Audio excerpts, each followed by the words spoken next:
कितना सिग्निफिकेंट है ये टूर, और क्या सिर्फ मामला मुश्तरका एलामिया तक महज रवायती कार्रवाई होगी, या हम समझते हैं कि वाकई एक नए दौर का आगाज़ होगा मलेशिया और पाकिस्तान की जो कोऑपरेशन है उस हवाले से?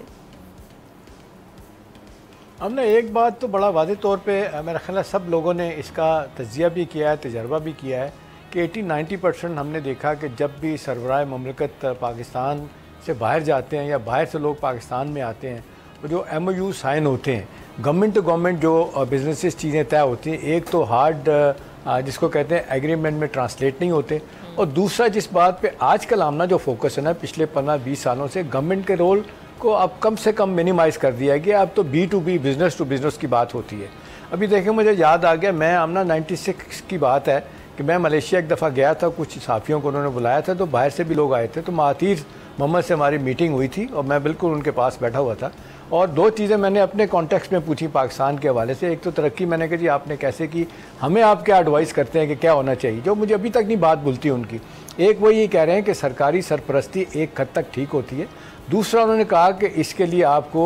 ओपन जिसको बिज़नेस एनवायरनमेंट प्राइवेट सेक्टर को देना होगा, और ये आपने जो कदगरें लगाई हैं ज़रूरत से ज़्यादा, हमें भी कह रहे थे और जो और ममालिक भी थे वो कह रहे थे कि भाई ये जिस तरीके से कॉस्ट ऑफ डूइंग बिज़नेस है, ईज़ ऑफ डूइंग बिज़नेस है, वो कहते हैं हुकूमतें निकलें और प्राइवेट सेक्टर के लोग एक दूसरे ममालिक के एक दूसरे से मिलें और उनको मौका दिया जाए, उनको भरपूर तरीके से फैसिलिटेट किया जाए और फिर बात बनेगी। अभी आप देख लें, एक तो बाहर से हमें इन्वेस्टमेंट नहीं मिल रही, और दूसरी बात यह कि हम इस तरह के कोऑपरेशन अब किसी के साथ चाहते हैं, फ्रेंडली ममालिक के साथ, और जिस तरह अभी बड़ा अच्छा प्राइम मिनिस्टर का दौरा ही है, जिस तरह बातें हुई हैं, अनवर इब्राहिम साहब ने जो बातें की हैं, अभी देखें जो 4-5 आइटम है, मैं कहता हूँ इन्हीं को अगर इफेक्टिव तरीके से बढ़ा दिया जाए, जिसका आपने भी जिक्र किया, चावल है, गोश्त है, टेक्सटाइल, चमड़े की मसनूआत, खेलों का सामान है, अब इस पर अगर फोकस किया जाए। अब इनके दौरे के बाद आमतौर पर कहा जाता है फॉलो अप विजिट्स, हमारे यहाँ फॉलो अप विजिट्स नहीं होते, इसके बाद होना चाहिए कि भी उसके बाद ब्यूरोक्रेसी से हो, प्राइवेट ब्यूरोक्रेसी से ज़्यादा प्राइवेट सेक्टर के लोग जाएं। इसी तरह अब ये है कि हमारे प्राइवेट सेक्टर के जब बाहर लोग जाते हैं उनके साथ बड़े वायदे अच्छे हो जाते हैं, लेकिन फिर बात जब आती है कि गवर्नमेंट की सरपरस्ती में जो चीज़ें चलनी होती हैं, क्योंकि गवर्नमेंट का एक कवर लोगों को चाहिए होता है कि किस तरह cost of doing business, ease of doing business होगा, वहाँ पर आके मामला रुक जाते हैं। अभी सबसे बड़ा मसला हमना चाहे IMF का मसला है या इनका मसला है, हमें चाहिए इस वक्त फॉरेन डायरेक्ट इन्वेस्टमेंट। पिछले साल रो पीट के हमें 2.4 बिलियन डॉलर की इन्वेस्टमेंट आई है। ये मालदीव को देख लें, श्रीलंका को देख लें, इनकी 10-10, 15-15, 20-20 बिलियन, भूटान जैसे मुल्क की भी जो है ना वो फॉरेन डायरेक्ट इन्वेस्टमेंट आई है, और टूरिज़म में ज़्यादा पैसा आया। हमारे यहाँ सब कहते हैं जी सारे मौसम है, समंदर है, अब क्या चीज़ नहीं पाकिस्तान के पास, हमारे पास स्किल्ड लेबर है, स्किल्ड लेबर तो इतनी नहीं है, पॉपुलेशन हमारी नौजवानों की बहुत ज़्यादा है, लेकिन इनको काम में नहीं लाया जा रहा। नतीजतन दो चीज़ें हमारे यहाँ, एक तो हमें हमारी जड़ों में बैठ के ये बढ़ता हुआ हमारा ट्रेड डेफिसिट, अनएम्प्लॉयमेंट बड़ी तेज़ी के साथ बढ़ रही है, 8 से 9% हो गई है।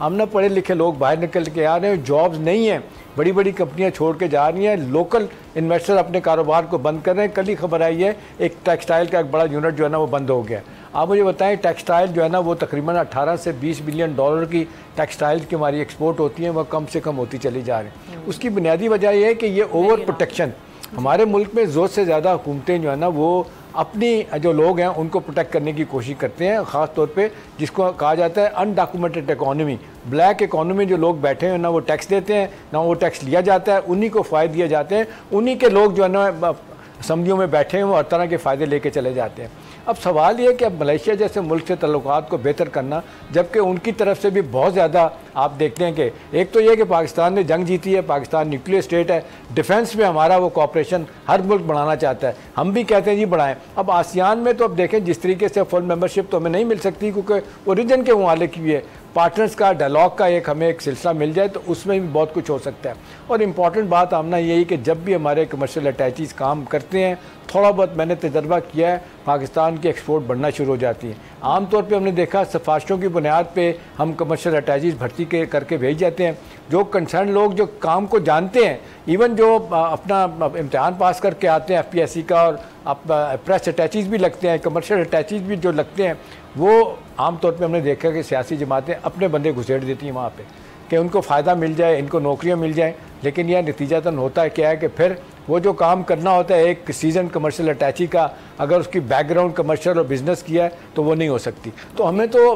हर लिहाज पे देखने की ज़रूरत है कि हुकूमत का रोल कम हो जाए, प्राइवेट सेक्टर का रोल बढ़ जाए और हुकूमत जो है सिर्फ फैसिलिटेटर का काम करे। और ये जो अभी आप देख लें, IMF ने भी कहा, ज़रा सी बात होती है अब, क्योंकि आपने देखा $500 बिलियन की एक्सपेक्टेड शॉर्टफॉल है प्रोजेक्टेड, तो वो जनाब कहते हैं पेस्टिसाइड पे भी और बाकी चीज़ों पे भी आप क्या कहते हैं कि जी अपना एक्साइज ड्यूटी बढ़ा दें फर्टिलाइज़र पे। तो इस तरह काम नहीं चलेगा। ये जिसको कहते हैं सिर्फ डंग टपाऊ काम पंजाबी में, कि आप इधर से पैसा निकालना उधर डाल दें, उधर टैक्स देने लेने हैं तो उस नए सेक्टर से जाके टैक्स लेने। इस तो इकोनॉमी को जब तक आप इसका डिसिप्लिन नहीं ठीक करेंगे, हमारी एक्सपोर्ट ख़ास तौर पे नहीं बढ़ेंगी। एक्सपोर्ट पे ज़्यादा लोगों को परेशानी हो रही है कि हम ना देखें एक्सपोर्ट हमारी आप फिर 30 और 22 बिलियन डॉलर पे फंसी हैं। हमारी इंपोर्ट्स जो है वो देख ले तकरीबन 72-75 बिलियन डॉलर का हो गया। तो मेरा ख्याल है गवर्नमेंट को चाहिए कि पीछे हटे, प्राइवेट सेक्टर को लेके आए, engine of growth private sector है, एक्सपोर्टर्स को आउट ऑफ द वे जाके फैसिलिटेट करे, तो मेरा ख्याल है चीज़ें ठीक हो सकती हैं। सब्सक्राइब करें और बेल दबाएं ताकि कोई खबर रह न जाए।